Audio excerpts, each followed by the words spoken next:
Hello everyone and welcome to this video, which is in our Reengineering the Chess Classic series. I'm Grandmaster Matthew Sadler and we're looking at another game of Sergio Mariotti. This time, let me flip the board as black against the Italian amateur Giorgio Piva at Montecatini Terme in 1997. I've just been looking at some games of Mariotti from various periods in his life. I tended to focus on the 1970s somehow, which was when he was at his most active. But he also played the odd tournament and team game from about 1980.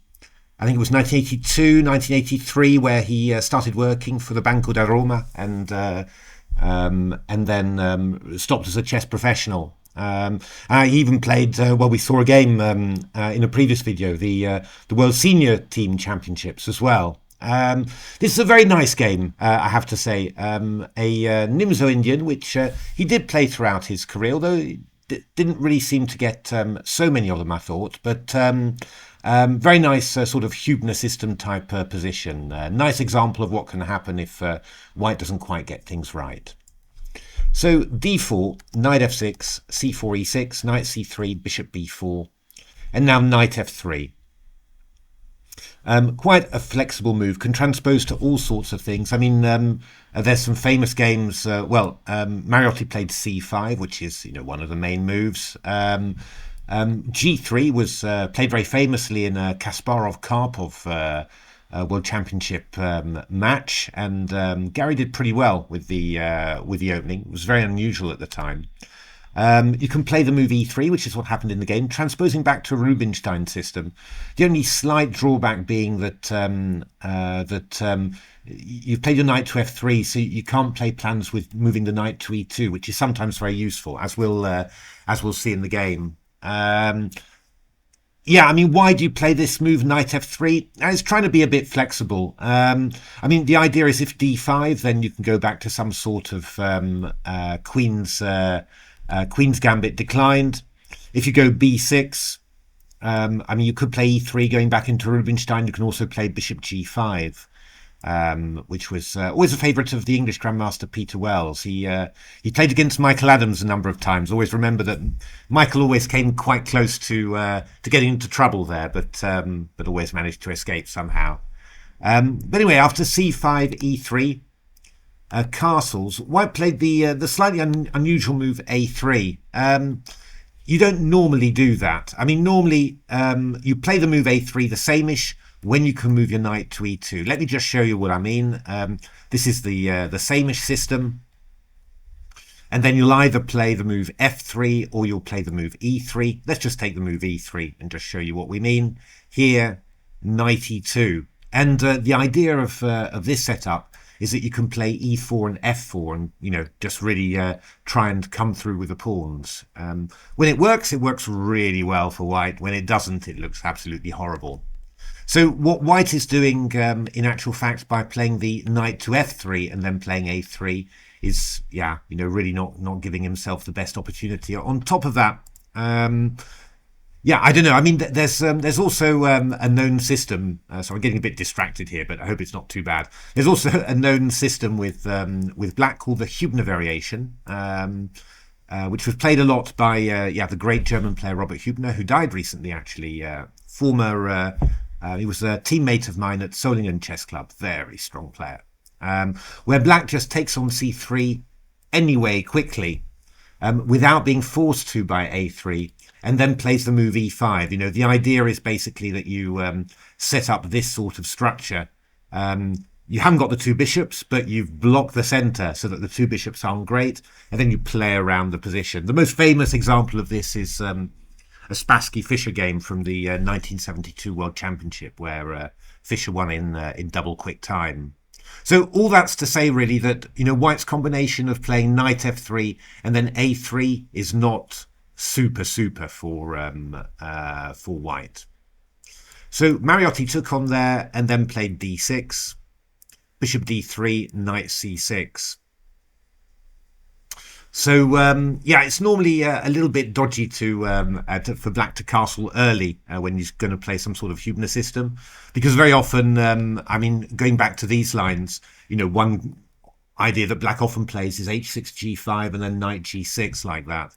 But of course, it's kind of an extra tempo for black because white played the move a3, so swings and roundabouts really.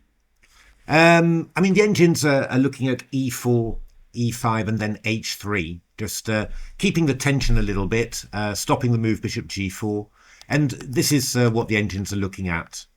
And knight d7. I mean, if white could play the move bishop b2, grab the d4 pawn, get himself organized, then he'd be great.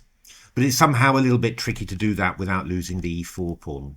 But it must be said, that this position for white, general compensation, a pawn with the two bishops, a bit of a weak pawn on d6 to attack. It's perfectly balanced somehow. Quite typical of these lines. I mean, if you want to, if ever you're interested and you want to see a typical position where white captures the pawn on the pawn on d4 and gets this sort of setup, there's a game, Botvinnik-Keres 1948 World Championship, where Botvinnik won in double quick time, but where Keres took on d4 and then was unable to organize, this sort of counterplay against the white center. So he just that pawn ended up getting taken, and Keres had nothing to show for it. It was a horrific position. He lost in double quick time, although he did lose a suspicious amount of games to Botvinnik in that World Championship. It's not 100% clear what happened there.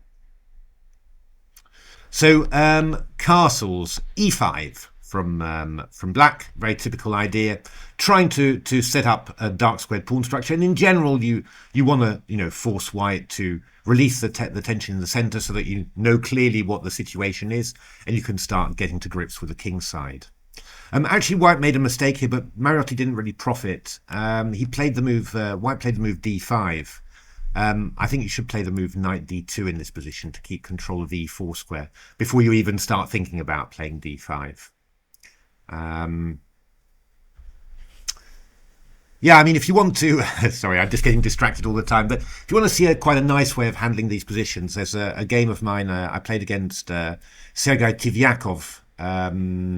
It was in Norway in 2013, I think, or 2012, 2013, I think. It was just when I started playing again after a long break, and I was just playing fantastically, and I won 2 big opens in really nice style. And then afterwards, that was the glow that I had from coming back to playing chess and enjoying it. And then afterwards, somehow the professional instincts kicked in, and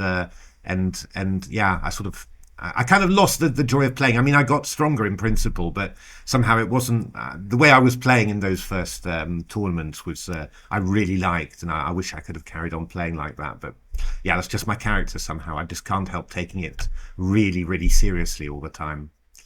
After a while, and so but that was quite a nice way of handling those positions. It's worth seeing anyway. It was a bit of a sharp game, got a bit of a mess at the end with time trouble, but it was quite an interesting game.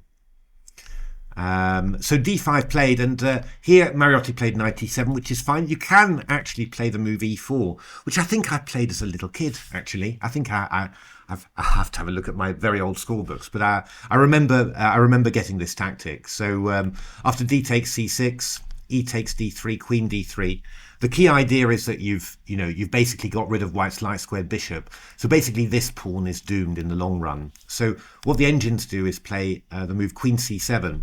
You just want to be able to defend the rook, the pawn on d6 with a rook, and you're not afraid of c takes b7 happening because you've got control of the e4 square, and you know that this one's going to be going as well.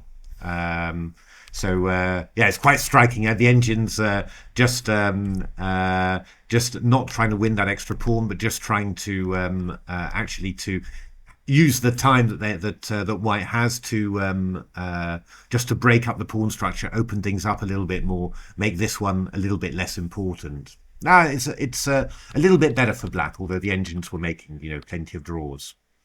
But I mean, I think it can also be that. I think it's easy not to see that this idea of going queen c7, because obviously taking on here e4 White will play bishop f4 and rook d1, and yeah, it can easily look a little bit awkward. So Mariotti might have missed that. This is also just a very decent move, and just completely thematic as well.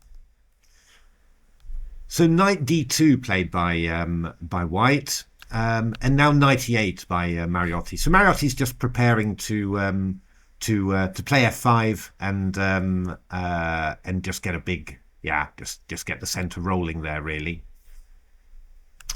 White played the move f4 here, and then f5 happened, and it's just starting to go a little bit in the wrong direction for White. White's got to be a little bit careful here. You would like to play the move e4 here, but e takes f4 is a little bit tricky. For example, if you go something like rook f4, we've got various moves, but stuff like knight g6, and then maybe knight e5 first, and then f4 afterwards. You're starting to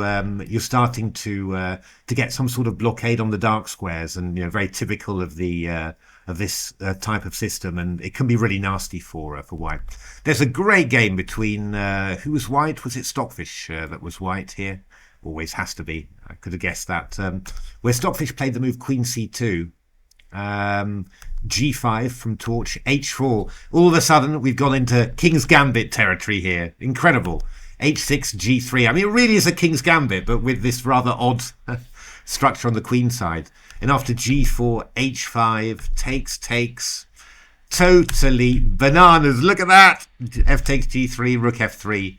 And eventually the position ended up as some sort of draw. Rook a2 is very nice. The rook covering the second rank, which gives you the possibility of queen f4. And, well, this ended up as a draw, basically. I mean, this pawn is so weak that it's very hard to defend in the long run. So black's always going to be tied down to it. But that was pretty crazy somehow, I have to say. But I mean, another idea would be just to play bishop c2 and just kind of hold the position. But it's already getting difficult for White to achieve very much in this position. I think White sort of thought that he was maybe thought he was kind of pressing somehow. Played some kind of ambitious moves there.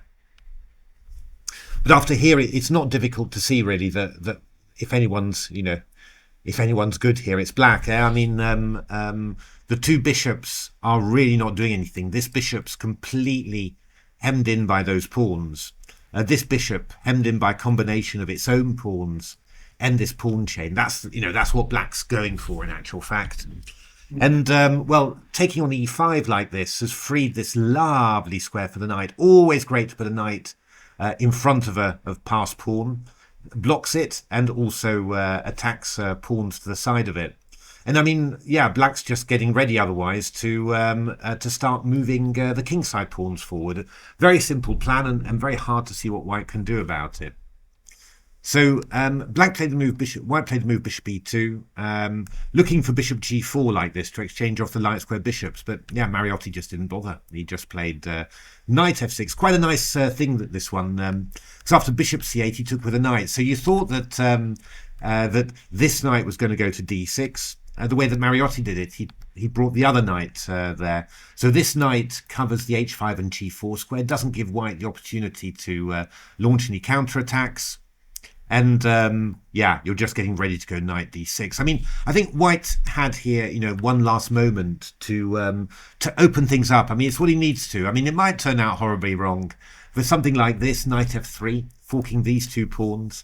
Black takes this one, White takes this one. It's a little bit better than what White did in the game, because in the game White's got no play or scope whatsoever. I mean, the engines are still winning this as black against each other, so it's obviously black does look very powerful in the center here somehow. I mean, the pieces are just coming in, and just look at this sort of massive expansion there. But okay, at least you've got some lines to play with White. In this position, after a4, knight d6 played. Yeah, maybe just slightly more cautious maybe was queen e7, just defend the pawn, not give White this possibility. But White didn't do it anyway. White played the move rook e1.